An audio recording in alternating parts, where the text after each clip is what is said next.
it's Jessica Guse here with RealAgriculture.com, and joining me right now is one of my favorite speakers to listen to, Cherilyn Nagel, who is an international director with the Global Farmers Network. Cherilyn, how are you doing today?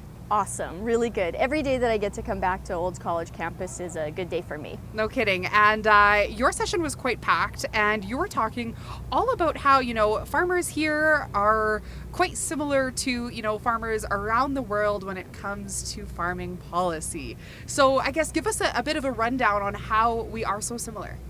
So I started the session talking about what farm policy is, the connection between agriculture, economics, and society. And I describe policy as the rules around farming. So if farming is the sport, policy is the rules around that sport.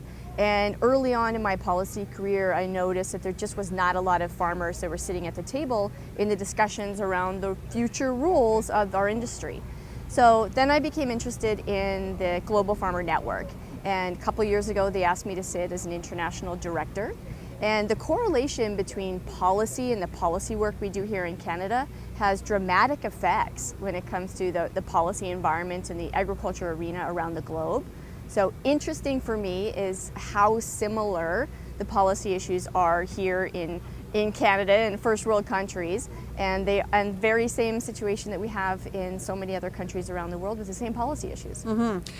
Maybe give us some examples. I think one thing for sure would be farm labor. Yeah, farm labor shortage has been a conversation that we've had in Canada, and I didn't know that farm labor shortage was a problem in so many other countries too. I have a colleague that lives in India, and he says the very same thing. It's challenging and difficult to find good skilled labor to work on their farm. Certainly in Argentina, they're going through the same thing. In Australia, New Zealand, it's a common policy issue around the globe for farmers. And not even skilled, but I think it's just more so from what I'm hearing is the length, right, of people staying. They want people to stay for the long term, not seasonal just short. Versus long term. Exactly, right? Yeah. So difficult problem around the world. What else? What would be something that you would say would be something comparable in Canada to a different country?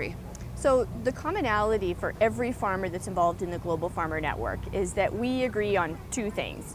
That what farmers grow around the world should be traded. So we must have strong trade agreements in order to do that. So the trade file is tumultuous at the moment, so we are trying to come together to find some form of normality in the issue around trade. And the second issue is technology. We believe that farmers should have access to technology. If it will help us to improve our sustainability, to help us improve our economics, we should have access to that technology.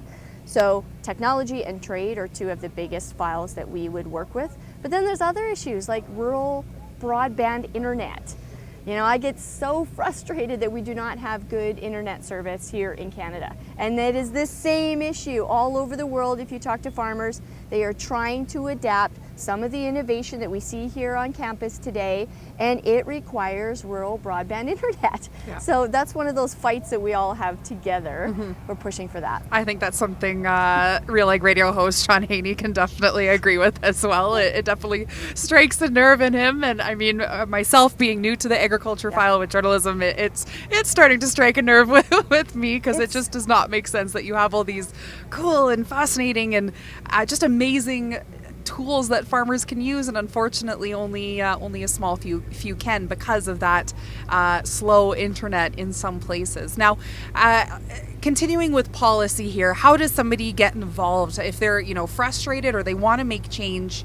What would be your best advice to that farmer that is ready to to sit at the table and fight for farmers? Listen, I've been giving the sales pitch for farm policy importance for almost 2 decades now. And I'm challenged all the time because most farmers I run into correlate farm policy with politics. And politics is a really hard sell right now. We've got a lot of Canadian political drama, a lot of US political drama. We have geopolitical drama around the globe. So it is a really hard sell to get into politics. But there's a few things that every farmer can do that would help push the needle when it comes to good farm policy. Number one, you have to reach out to your elected officials. If you have not been in contact with your MLA, with your MP, provincial, federal, any elected official that you can get in touch with will benefit the farm policy arena. There's lots of boards that you can sit on. There's elections through commissions. There's policy organizations. The Western Canadian Wheat Growers has been an organization that I've been a part of for more than 16 years. And I strongly believe that advocacy voice is needed at all of these discussions. And those are two very, very easy ways that every farmer can participate in the policy discussions that are drastically affecting them. And I don't think it would take a lot of time, because obviously time is money when it comes to farming and when it comes to just life in general.